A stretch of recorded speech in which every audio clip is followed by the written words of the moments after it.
On February 24, 1996, the Cuban Air Force shot down 2 American civilian planes over international waters. Within hours, the Pentagon went into a total high-security lockdown. During that lockdown, a senior analyst at the Defense Intelligence Agency named Ana Montes received a sudden phone call. She hastily packed her things and walked out of the building, a direct breach of emergency protocols that caught the attention of her colleagues. That exit eventually linked her to a decade-long pattern of intelligence failures. For years, the U.S. had been losing its most sensitive assets, including 6 American spies operating inside Cuba who were identified and neutralized by the Castro regime. This compromise had physical consequences.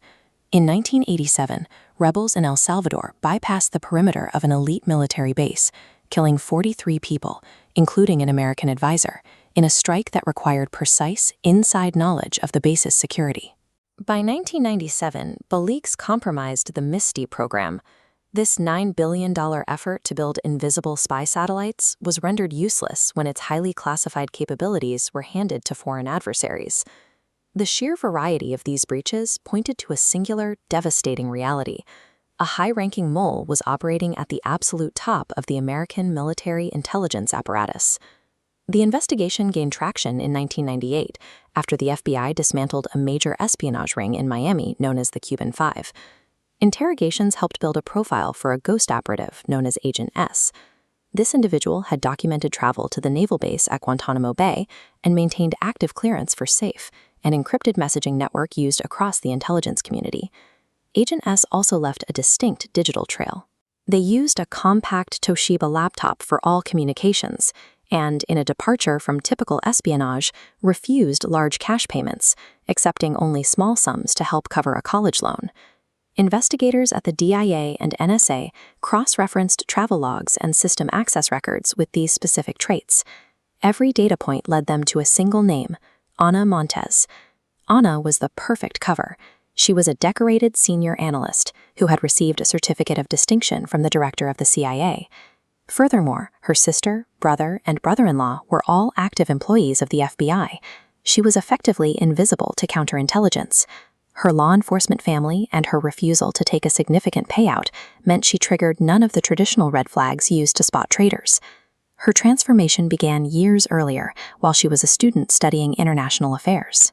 Ana developed a deep-seated resentment toward American military intervention and foreign policy throughout Latin America. A recruiter recognized her ideological intensity and brought her into the fold. Using a fraudulent passport, she traveled through Europe to reach Havana, where she received formal training in espionage tradecraft. She learned to operate without leaving a paper trail. Knowing her bags were subject to search, Ana never carried documents. She relied entirely on a photographic memory to mentally transcribe top-secret files at her desk and record them later at home. Her handlers sent instructions via shortwave radio. On schedule, Ana tuned in to hear a sequence of numbers. Using decryption keys, she translated these into targets on water-soluble paper, which she instantly destroyed by washing down the sink. Her methodology was functionally perfect.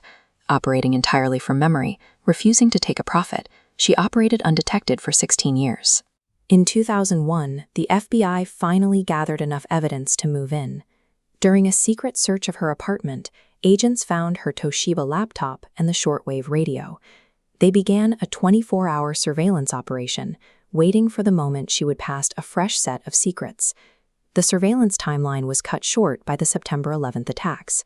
As the towers fell and America prepared for war, the stakes of her treason escalated instantly. Because of her seniority, Ana was assigned to the core intelligence team planning the invasion of Afghanistan. Active, high-level war plans were now at risk of being transmitted to Havana and potentially shared with Russia or China.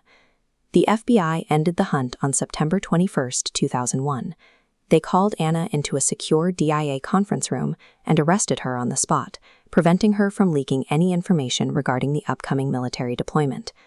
Ana pleaded guilty and received a 25-year prison sentence, narrowly avoiding the death penalty. Upon her release in early 2023, she remained defiant, stating that she felt a moral duty to help protect other countries from U.S. foreign policy. The case of Ana Montes left the intelligence community with a chilling realization.